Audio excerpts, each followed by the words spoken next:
Über den Behringer X-Touch Editor möchte ich heute mit euch sprechen, am Beispiel des X-Touch Mini. Abonniert doch meinen Kanal, darüber würde ich mich sehr freuen und klickt am besten auch auf die Glocke, um keine neuen Videos mehr zu verpassen. Ein negativer Punkt des Editors ist, den gibt es nur für Windows. Für Leute wie mich, die im Apple-Ökosystem unterwegs sind, ist das nicht so schön. Ich benutze dafür eine virtuelle Maschine mit einem Windows-System. Das ist nicht ganz glücklich und für iPad- oder Android-Systeme gibt es auch keinen Editor. Das Schöne ist, der Editor funktioniert sowohl für den X-Touch Kompakt als auch für den X-Touch Mini, den ich hier im Beispiel benutzen werde. Leider erkennt der Editor das Gerät nicht immer direkt im ersten Anlauf. Das sieht man daran, dass man nichts auswählen kann in der Hardware und dann noch Dummy steht.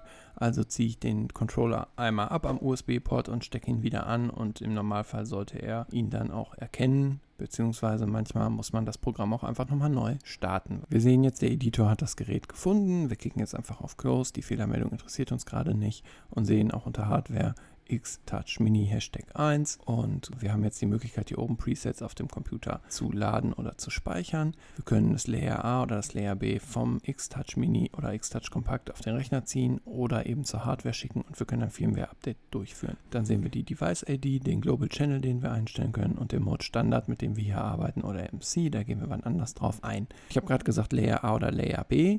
Der Behringer X-Touch hat grundsätzlich zwei Controller-Ebenen, nämlich einmal A und einmal B. Hier kann man die Controller quasi doppelt belegen.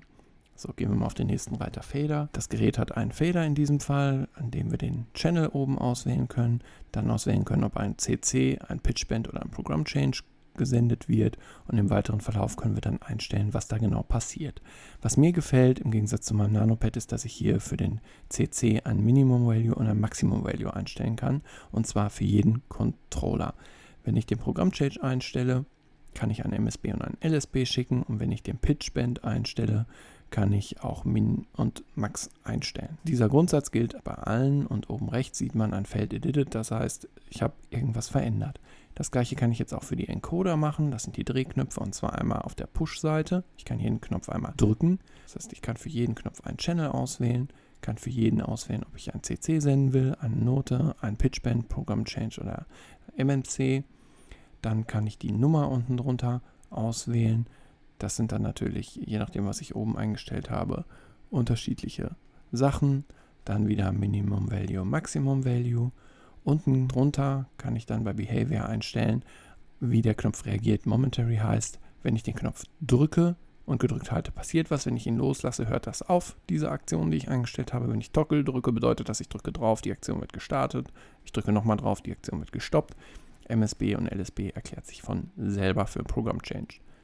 Dann haben wir unten drunter Turn, das was passiert, wenn ich die Drehknöpfe drehe.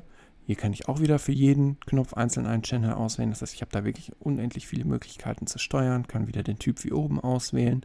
Das ist eigentlich das Gleiche. Das einzige Zusätzliche, was kommt, ist da, dass ich einstellen kann, wie der LED-Ring reagiert.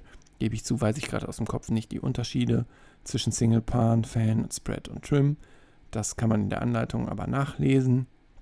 Das ist einfach, dass die LED-Grenze unterschiedlich dargestellt werden. Das macht für unterschiedliche Anwendungen einfach Sinn. Für Pan macht es natürlich Sinn. Also wenn ich den Sound pane, dann wird da eine LED-Funktion dargestellt, die das darstellt. Und genau, das müsst ihr einfach mal ausprobieren. Dann wechseln wir auf den Reiter Buttons. Im Prinzip das gleiche wie bei den Encodern, wo ich drauf drücke. Ich kann unten wählen zwischen den Pads 1 bis 8 und 9 bis 16 und kann da alles einstellen wie bei den Push-Encodern auch. So, dann nochmal hier kann ich das, was ich jetzt eingestellt habe, zur Hardware senden, entweder Dump A oder Dump B, das sind die unterschiedlichen Layer, oder ich kann es mir von einer Hardware holen und dann auf eine andere überspielen. Ja, ich hoffe, ich konnte euch ein bisschen helfen. Der Editor ist tatsächlich relativ einfach zu bedienen und wenn ihr Fragen habt, meldet euch gerne. Ansonsten sehen wir und hören wir uns im nächsten Video. Ich wünsche euch einen guten Start in die neue Woche.